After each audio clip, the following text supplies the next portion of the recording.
So I'm going to turn over to you, Nick. Thank you so much. All right, yeah, thank you, Amanda. Hi, everyone. My name is Nick again. I'm going to start the slideshow real quick. We'll just start from the top. So again, my name is Nick Burkhart. I'm One Stop. I work out of the Blue Ash campus, actually. And we're just going to go over some financial aid specifics. Feel free to take any notes, or if you have any questions at the end, we can always answer them. But let's get started. So quick agenda. We're going to go into applying for aid, just what the process looks like, some tips on the FAFSA just to make sure things go smoothly, kind of give an idea of what financial aid is, what it is essentially, what it constitutes. We're going to go over what COA, EFC, and NEET are. We'll kind of go over those acronyms, talk about grants and then scholarships and loans. And then just end off with some general financial success tips that we recommend to students, just, you know, to start early on in their careers, just so things go smoother as they go through. So how do you do the FAFSA? Well, the first thing you want to do is you always want to create an FSA ID. Essentially, it's just a username and password. You'll want to create it through the studentaid.gov website. That's where essentially everybody goes through, does the FAFSA application. Now, I will say, just avoid some headache. Though the website can be a little wonky sometimes. So if you have some trouble logging in or it shuts down on you, you're not the only one. But that's where you would start out. As studentaid.gov, create your FSA ID. You want to do it for the student as well as the parent. You start the form, you fill out the student section, which is usually always the first part. And then you'll list up the 10 schools that the student wants to send their financial aid or FAFSA info to. And generally you will choose the housing option actually for each school. So let's say, for instance, you choose a couple of in-state schools that are close by, and you'd say you want to live with your parent, the student to live with their parent. Some out-of-state schools, you'll say live on campus or off campus. Dependency questions, what these are essentially is if a student has a special situation, let's say there was adoption involved, there's a lack of contact with parents, or any type of special circumstance, that's where a lot of these dependency questions in. Another situations like legal guardianship. So if you have one of those situations, just make sure you click yes on that, and then the school generally will follow up with you. After you do that, it's the parent section. So it's just the tax information for the parent in the household. You'll enter in financial info, you sign and submit it with both the student and parent, and you're off the races. So just some quick tips. File the FAFSA as soon as possible. It always opens up on October 1st. And funds are first come, first serve. So sometimes a lot of state grants, as well as some others, are just whoever gets offered them first. The filing the FAFSA is free. So please, if you ever visit a website, they'll tell you, pay $10 or $20 to file a FAFSA. Please don't do it. You don't have to pay for it. It's completely free. I mean, and again, both the parent and the student will have to have an FSA ID and a password. And for parents, if you were a student in the past, and let's say you made an FSA ID in the past, you will end up having to recover that information. And I can go over that here at the end if that's the case for anyone. While you're doing the FAFSA, you may see something that pops up that says IRS data retrieval tool. What this is it's a tool that they build in that allows anybody to pull in their tax information straight from the IRS into the form. If you're able to use it, go ahead, please do. It makes the process a lot simpler. If you're not, that's okay. You can just put everything in manually. Just do know that if you don't want to use the IRS data retrieval tool, you're not able to, you may have to provide your tax return transcript from that year. And the FAFSA we're talking about currently for this is going to be the 23-24 if you're looking at seniors. And just remember, taxes always go 2 years back. So determining the FAFSA parent. So sometimes for certain situations, it can get a little complicated on which parent actually does the FAFSA. So we just kind of made through a list to go run through. So if your parents are married, then you will include both. If your parents live together, then you do include both, even if they were never married or separated or divorced. So as long as they live together, you still put both. For parents who are divorced, the FAFSA parent is the one that the student either has lived with the most during the past 12 months. If there is like a 50-50 split agreement, generally it's just whichever parent provides the most financial support within the last 12 months. If that parent is remarried, you just want to make sure that you put the step parent income information on it as well. Now, adoptive parents are considered legal parents, and then therefore they will just complete that information themselves. And then if none of the above apply, you'll see an area that's called for special circumstance. And again, you can mark that if a student just has a circumstance that the school needs to look into. So what is financial aid? Financial aid, the way it's constituted is it's any type of money to help pay for college or a career school of some kind. It encompasses quite a broad range. So it goes and sources really can be anything from colleges and universities to federal government, the state government, civic organizations and churches, employers with things like tuition remission. So just remember that financial aid is a very umbrella term when it comes down to what it involves. One important thing that we always like to go over is once each student is made what's called a cost of attendance with the school. Why this is important is it's actually what decides how much financial aid a student can receive maximum for a particular academic year. And the way it's always made, it's made between direct costs and indirect costs. Direct costs are always what's billed or paid by the college. So such things as like on-campus housing and tuition. Indirect costs are necessary expenses such as transportation, books, off-campus housing, personal care items, things like that. A lot of times you may hear schools refer to this also as a student's budget for the year. So you don't have to remember all of this, but it's just a good idea to understand when a school tells you about like a financial aid budget for a year, you'll at least understand what they're talking about to a degree. And obviously, depending on a student's situation, the cost of an attendance or the budget can change. You know, if they're living with a parent versus a student that's living off campus, the budget for the student on campus may be higher. So just give a good example. Expected family contribution. This is another good term just to understand what it's referring to. So what happens is when you complete a FAFSA, the federal government will actually create a number. They call it EFC or expected family contribution. What is it's an amount a family can be reasonably expected to contribute, but it may not be what you actually pay for college. Essentially, think of it as the government's way of creating a snapshot of the financial household of the student. There's two main components. So there's whatever the parent's contribution is based off income, assets, household size, things like that. And then the student's contribution, which is also based off their income, assets, household size, all of those matters. And then they bring everything together to create this EFC.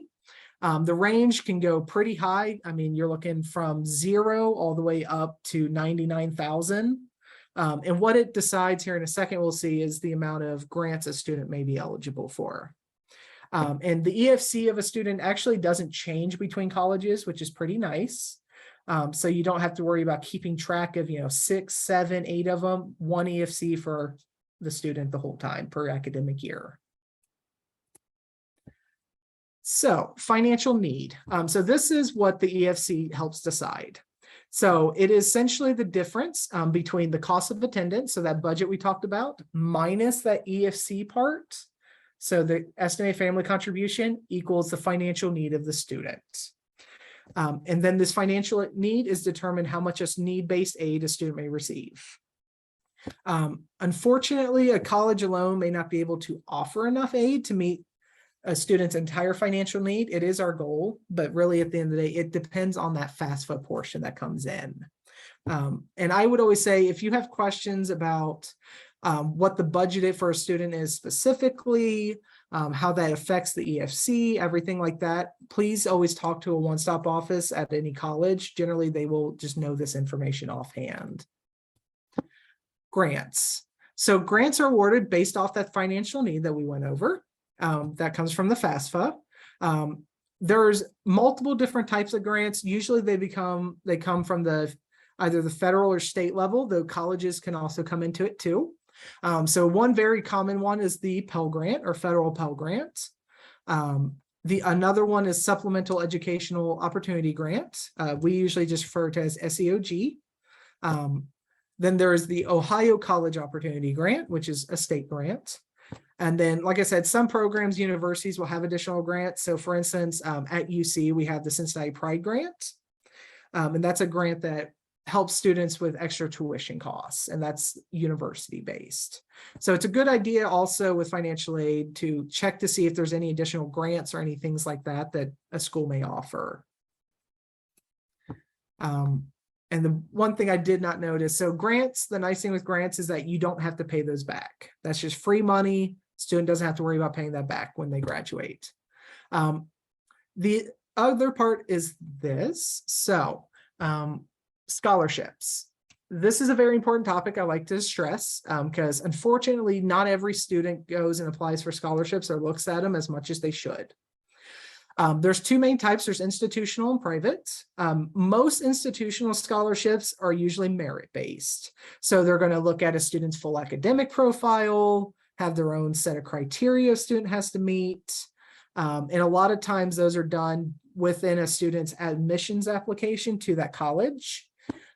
One good thing I always like to note for people is try to get everything in by December 1st. A lot of schools, that is their timeline for cutoff on merit scholarships, because after that, they start actually looking at the applicants. So try to get everything applied for the colleges you want December 1st. And make sure you have essays or anything like that that the college requests. Scholarships also do not have to be repaid. A lot of times merit-based scholarships are renewable, but usually they do have requirements. For instance, I'll give you an example with UC. We have what's called the Cincinnati Scholarship, and that is merit-based. And what it has a GPA component as well as a community service component. A student has to meet each academic year.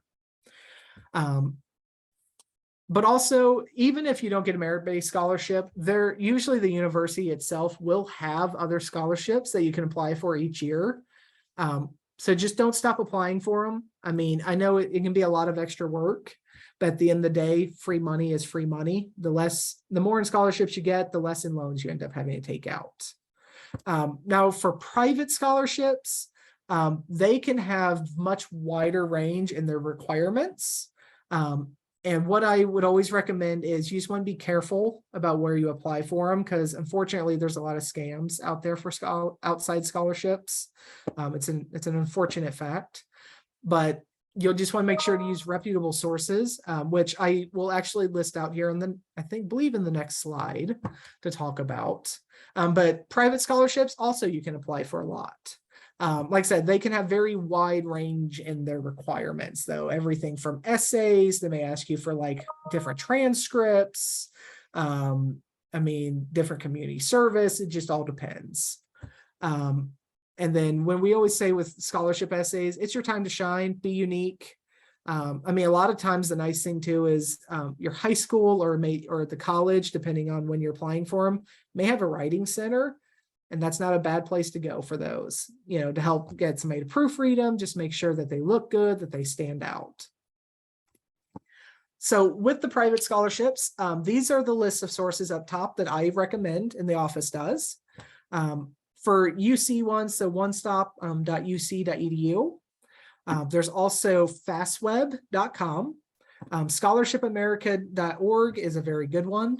Cincinnati Scholarship Foundation is another one I recommend a lot as well. College Board and College Express, the Muniz Foundation, and then uncf.org. Those are all scholarship areas we would recommend. They are reputable. We've taken a look at them. Our office has themselves. But you don't always have to stop there. You could also look at libraries. High school counselors can assist you with this. Hometown organizations and churches. So if you're part of a church group, there are scholarships at times that certain churches offer members. But at the end of the day, what we always recommend too, and we always just kind of stress at the bottom, is that they can have varying requirements from community service, and just making sure that at the end of the day, if you are going for those merit based on that admissions application, put everything forward on it. Work study. Work study is an interesting thing. It's a little different. And I do see there are some stuff in the chat. I'll get to that here in a second. Work study, the way it is almost, it's the federal government's way of essentially allowing students to get work experience while in college. And to have essentially a flexible position. So as Amanda kind of pointed out, I actually did work study when I was in school myself. And essentially the way it works is you find an on-campus position that's usually work study eligible. And both the federal government and the school will come and pay half and half on what is your salary. And then you just get that earning directly as a paycheck. A lot of times work study, usually about maybe 3,000 total for the year, is usually pretty average. Essentially, yeah, it's just a way for a student to work, earn a little bit of extra money directly in their pocket, and then they can always use it for other things too. So if they want to use it for their bills, they can. If they want to use it for books, that's usually what I recommended.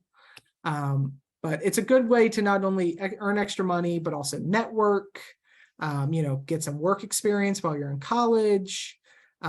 Obviously help reduce the amount of student loans you may end up having to take. And the nice thing is the wages that you get from it, student doesn't actually have to report on the FAFSA. So just a lot of benefits to work study. Personal payments. UC, this is going to be more UC specific, but UC, we do offer like a 3-payment plan every semester. The way this works is you take whatever the bill is, you divide it into 3 payments, and you just pay over the course of the semester by the end of each month. But a lot of times, a lot of universities will have some type of payment plan that they usually can work with you on. There's also 529 plans. So if you have a college savings plan, something like that, you actually just work through the 529 plan, and then they will send the funds to the college. You don't have to do anything else. One thing I do note with 529s is check to see if there's a limit to how much money they will send. Because that's one thing I've noticed is some of them are kind of strict on the amount total they'll send, some are not. And then the other thing is some of them may have limits depending on knowing what the budget is. So it might be important to know that for some of them as well. And then last but not least for personal is employer tuition benefits. So if you have tuition remission through your work, or if you work at a specific college, a lot of times you can use that to help subsidize some of a student's payments. Student loans. We always want to make sure students and parents understand that these have to be repaid at some point, usually after student graduates. It can be a combination of federal loans, parent loans, alternative, private, anything like that.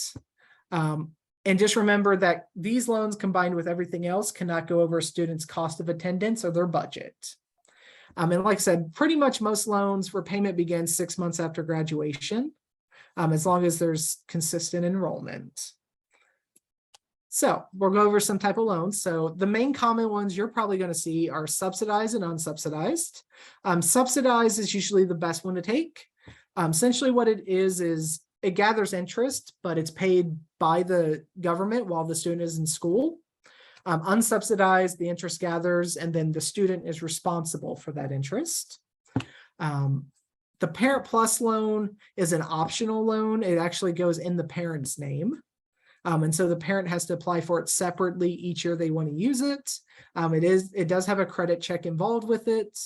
But if you make the credit check, you can take the loan out. A lot of times I'll see this loan used for if students have extra, let's say on-campus housing costs and they need that extra money. One thing I like to note is with these, since they're all federal loans, they have a fixed interest rate for the lifetime of the loan. However, the way the federal government works with loans is they break it up by academic year. So for instance, if you take a loan a student's first year as a freshman, it may have a different interest rate than it did in the second year because they can vary between years.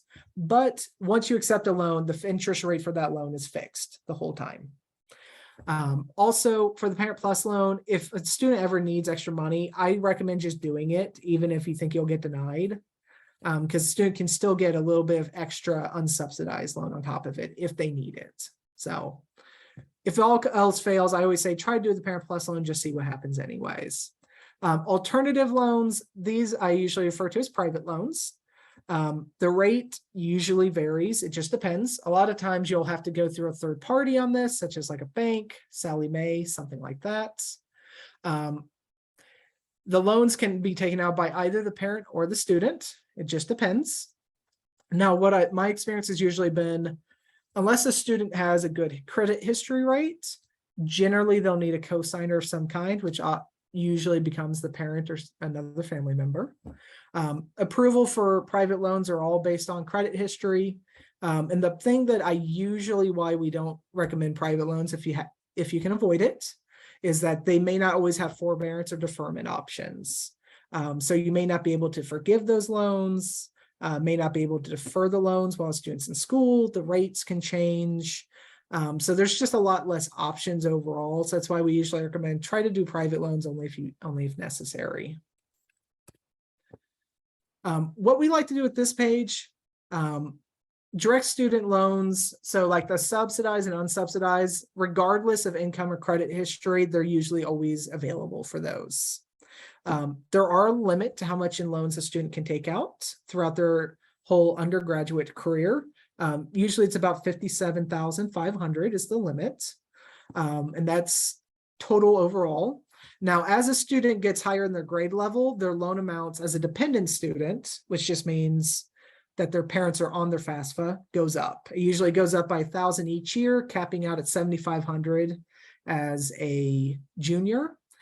If a student is independent, let's say they have special circumstances like a legal guardianship, they may get offered additional loans at that point. And independent just means that they don't provide parent info. So, smart things on just figuring out how to finance education. First thing I always recommend is just for parents and students just to have a conversation, a heart-to-heart on what parents are willing to spend or borrow ahead of time. Having that conversation early will make it a lot less frustrating as you go through the process. Also know where your money is coming from before you start school. So if you have a 529 plan, if it's going to be mainly the FAFSA, or, let's say you have a family member that's going to offer to pay it, just know where the money's coming from ahead of time. Like I said, the more details you have ahead of time, the easier the process will be. And then really save for your education, start early on it, open savings accounts. If you're a student and you're still a junior, sophomore, or even a senior, just save for it now. You may not be able to pay towards your bill maybe, but let's say you can buy your books yourself. That's less money right there, or pay for your own gas, things like that. So really just the heart of this is just have that conversation early, just so everybody knows what the expectations are going into it. And then kind of for our last piece, just some general financial success tips. Create a money plan and really borrow only what you need. A lot of times students will borrow the maximum of their loans, let's say, but they don't actually need that. And that can just cause students to rack up extra debt or interest on those that they don't need. So loans are always offered at maximum eligibility. You can change that at any time. Work study or part-time work is usually a good idea, not only just for the money, but also the networking, getting to know people. You may be able to open other opportunities up for yourself by just being known around the campus. Books. So there's maybe a myth at times that students don't have to buy all their books at the bookstore at a college, and it may not even be the best idea sometimes. Sometimes it can be helpful, if it's a new book and everything, you need all the resources. If it's an old book, you may be able to go somewhere like Amazon or some other book site and just order it there for a cheaper price, or even rent it. So don't just take some of the book prices of colleges at face value. Anticipate upcoming expenses. If you know that you're planning to do all online coursework, obviously your expenses are going to be less because you're not going to have as much in, like, let's say gas or transportation, than if you plan to do all on campus. So just anticipate those other expenses that may come up. And for students, really just kind of learn how to budget, control impulse spending. I know for me personally, going out to eat as a freshman was just easier. and I enjoyed it, that freedom side, but then you also see how much money that racks up compared to, let's say, groceries, other things like that. Build that emergency fund, which is always just a smart idea in general, because you never know what happens. Cars break down, who knows, right? So just make sure you have the funds to handle those things if you can. You can learn how to invest. Actually, a lot of colleges will have like business offices and things like that, or even courses students can take if they want to learn how to invest. It's not a bad idea early on. And then financial literacy tools in general. A lot of colleges will have a lot of financial literacy. So UC will have it. I guarantee you a lot of other colleges will, to help with knowing, how to use credit cards correctly, what are techniques to protect your security, your privacy, what are different types of financial aid, what are all the opportunities there. A lot of schools will have those. And then the last thing I always take to is 15 credit hours per semester, or you may hear a lot of colleges say 15 to finish. What this means is that if you take 15 credit hours, you can graduate in 8 semesters reliably, versus 12 credit hours a semester, you graduate in 10. Obviously, that's saving you 2 semesters of extra funding that you don't have to pay at that point. So if you hear 15 to finish, that's usually what it refers to. And then lastly, we're just going to talk about, this is all UC's tuition based, but if you need to for any college, they usually have it published on their financial aid site. UC does have a tuition guarantee. Other colleges do as well, on the most part. And essentially what it is from the time you enter that college up to 4 years after, your tuition remains the same price. It does not change. Usually that involves campus life, distance learning fees, general fees, technology and instructional, equipment, housing and meal plan charges will usually all stay the same for those 4-year period. The duration of UC's tuition remission, again, it's usually 12 consecutive semesters, or if you're in a 5-year program, it's 15, just depends how long the program is. Estimated tuition for UC at least is Uptown is $549 a credit hour. You're looking at about $65.88 a semester when a student is full-time. Full-time is anything from 12 to 18 credit hours, is usually about 4 to 6 classes. Taking less will lower the bill. So it'll be less at 65. Claremont, you're looking at $266 a credit hour, about $31.82 per full-time semester. And then Blue Ash, it's about $283 a credit hour, and you're looking at about $33.95 a semester when you're full-time. As far as housing meal plan, this is one conversation I think is pretty important. Housing and meal plans, just housing in general at colleges, can cost a lot. If you don't feel like you fully need housing or anything like that, it may not always be the best idea. At least for UC, and it can be higher or lower, just depends on the college. Rooms you can look at ranging from $3,800 to about $54 per semester. That's not for a year. So if you think about it per semester, let's say you do fall and spring, you would double that number. So you're looking about, let's say the highest cost, you're looking about $10,000 or so just in housing for a room. Meal plan wise for us goes from the 46 to the unlimited plan. You're looking at $442 for 46 swipes, and then $24.91 a semester for the meal plan. Again, like I said, that's per semester. Generally, if a freshman lives on campus, they are required to get the unlimited meal plan at UC during the first year. I know if you talk to housing, sometimes they can work with you and lower that though. So don't feel like you are completely stuck into that. But that is the bulk of the presentation. What I'm going to do is I do see there's quite a bit of things in the chat. I'll pull that up real quick just to see if there's anything of any questions people may have. Give me 1 second. I'll stop sharing real quick.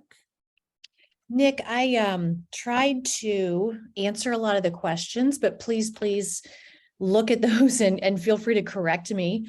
Towards the end, I didn't, because a couple more came up. Yeah. Let's see, what was one? Oh, there was a 529 question. Yeah, well, I'm just gonna start at the top here. and Okay. Work down, thank you. So I Yes. can see to Steve, which it looks like you answered that one.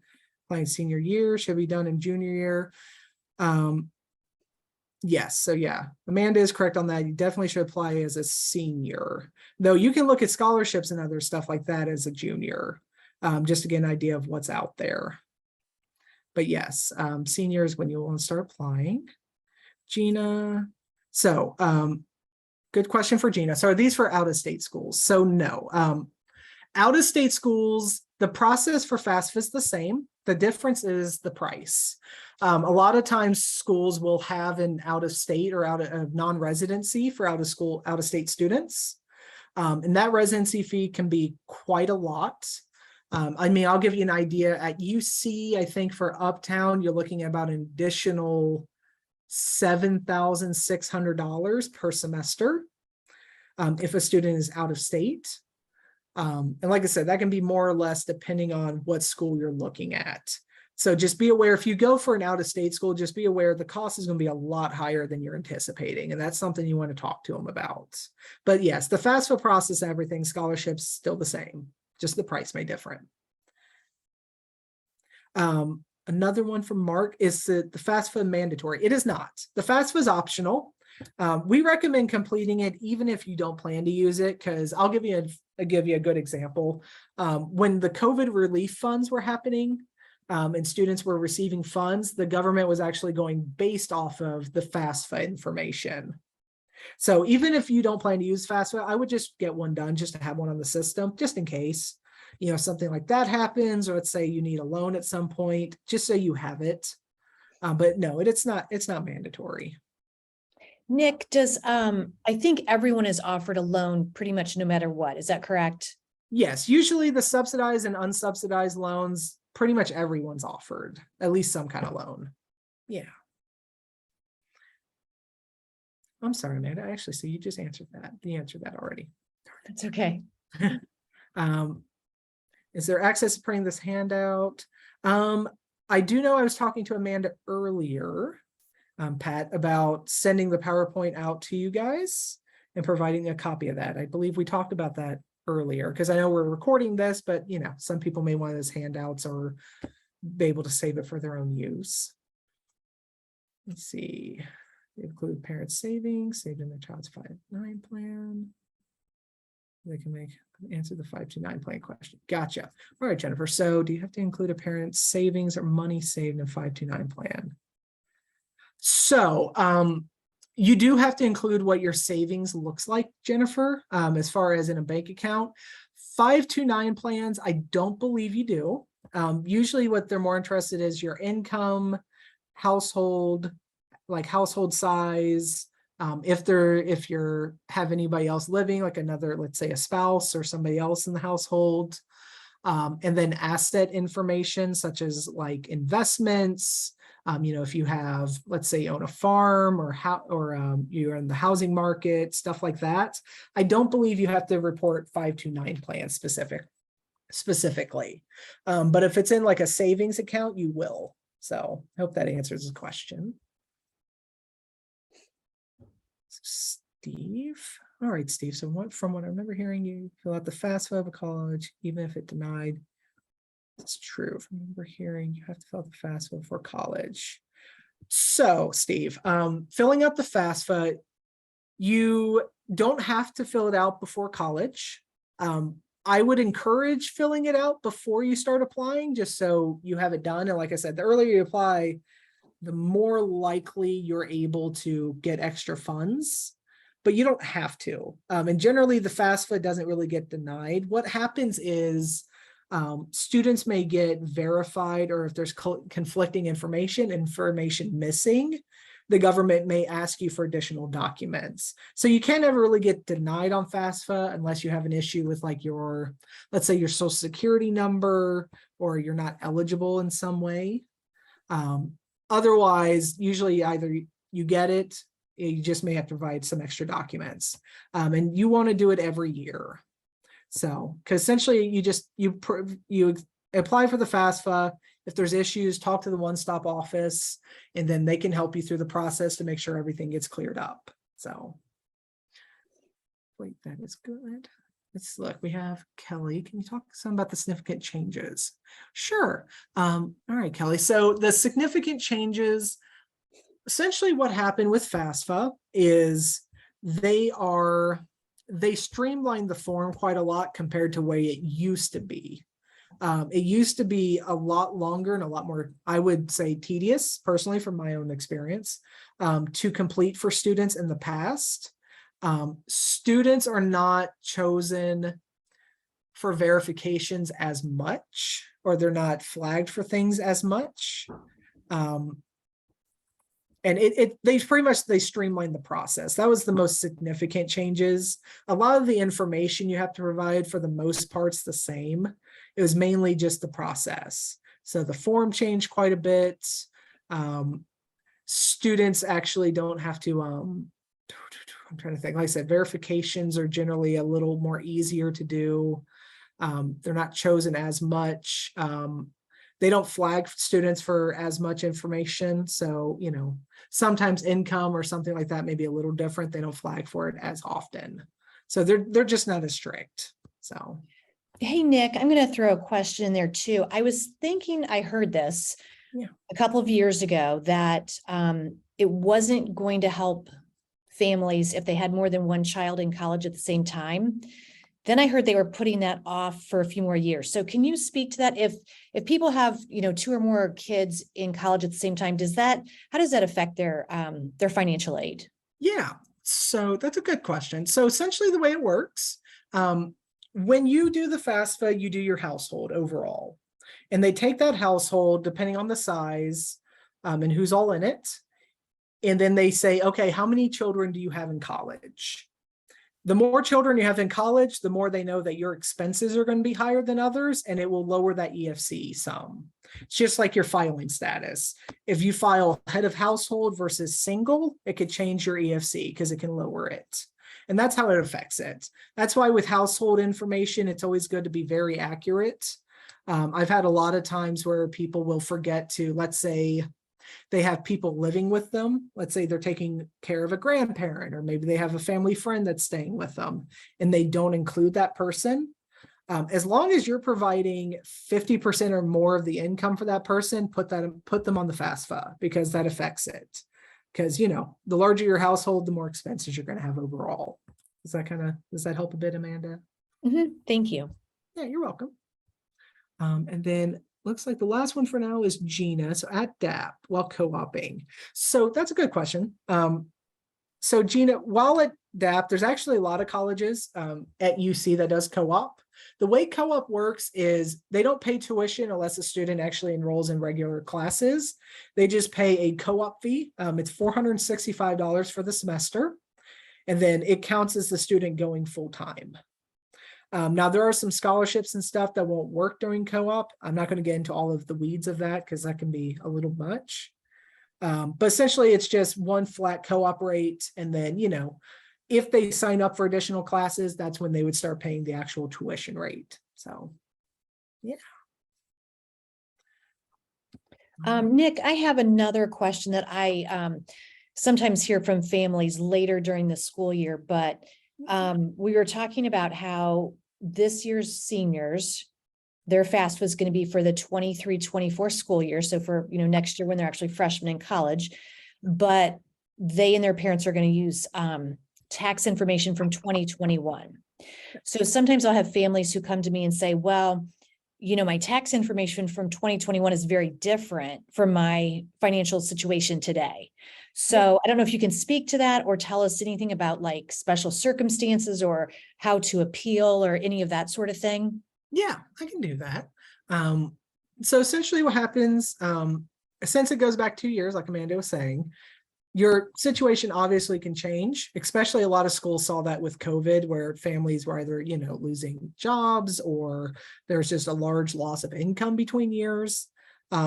Essentially what happens is if you have a circumstance that lowers your income, let's say there's a job loss, there's a divorce, there's a death of a family member, anything like that, and it just causes the income of the household to drop quite a bit, you want to talk to the college.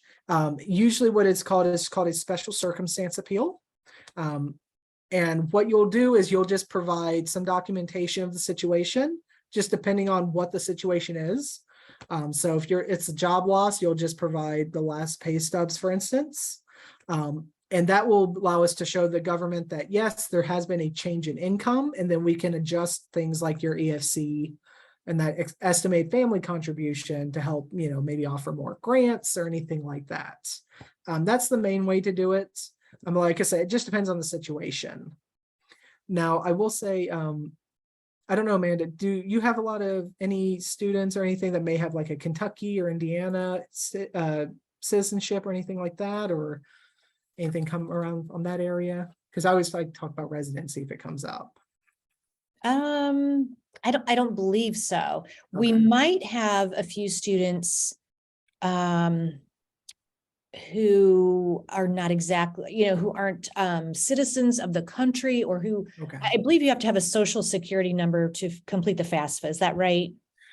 So it's generally either you have to have a social, so be a full citizen, or you have to be an eligible non-citizen. And those are very specific situations. That I would say, usually you just want to work with the financial aid office. A lot of times if they have like a certain types of visas, green cards, stuff like that, they can still get it. They just fill out the FAFSA in a little bit of a different way. But generally, I don't have that full list of the full eligible non-citizen list, but if you go to a college or any one-stop office, generally they can look that up, and you always just have the conversation. So, yeah, the reason why I was asking about the Kentucky stuff, so if there is anybody like that, that falls in that situation, just know a lot of schools will have like metropolitan and reciprocity rates. I know Kentucky and Ohio particularly have those. You usually have to apply for them though. So if you need to and you apply for them, just know, essentially, if you don't apply for them, they'll charge you out-of-state tuition, even if you're not supposed to be paying out of state. So that's the reason I bring it up. Yeah. Thank you. Yep. We'll stay on for another just minute or so to see if anybody has any other questions they want to add into the chat. And as we do that, I would just encourage parents and students, remember the first step is to get your FSA ID number. Going to, I think it was studentaid.gov. Is that right, Nick? That is correct. Okay. Remember, everything should be free. If it's not, something's wrong. You're at the wrong site. And the actual FAFSA does not open until October 1st. So don't, if you fill it out now, it's going to be for the wrong year. So wait until October 1st. And I would encourage parents to really look at your students' colleges that they're applying to, look at their FAFSA deadlines. They are all different. They used to be a lot later, but I've seen more this year at December 1st. So just really pay attention to that. You really want to meet those deadlines.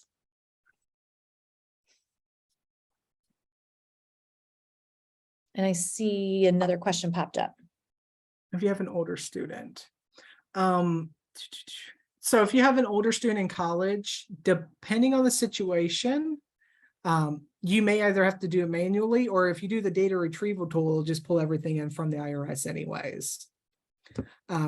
Now, the nice thing is for students that continue through college, as long as their information doesn't change, they can actually pull in the information from the previous FAFSA, which can help speed things up quite a lot.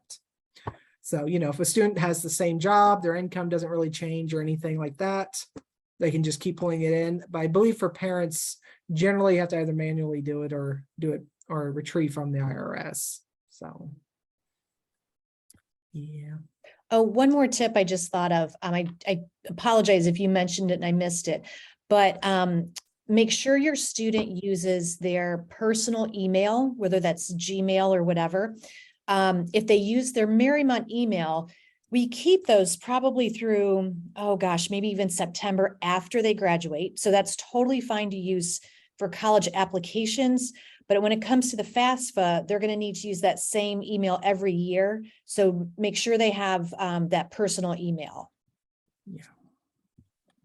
I would agree with that. Yes. I did not mention that, but yes, that's a good one, because I've seen a lot of students who will do the FAFSA and then they don't get updates for a while and they don't know why. And then it's because they're going to, you know, a high school email that isn't active anymore. So. Well, thank you so much for joining us, everyone. And Nick, oh my gosh, thank you so much for your expertise. You are great. I will look to send out this recording, and I'll look to get the PowerPoint for everybody as well.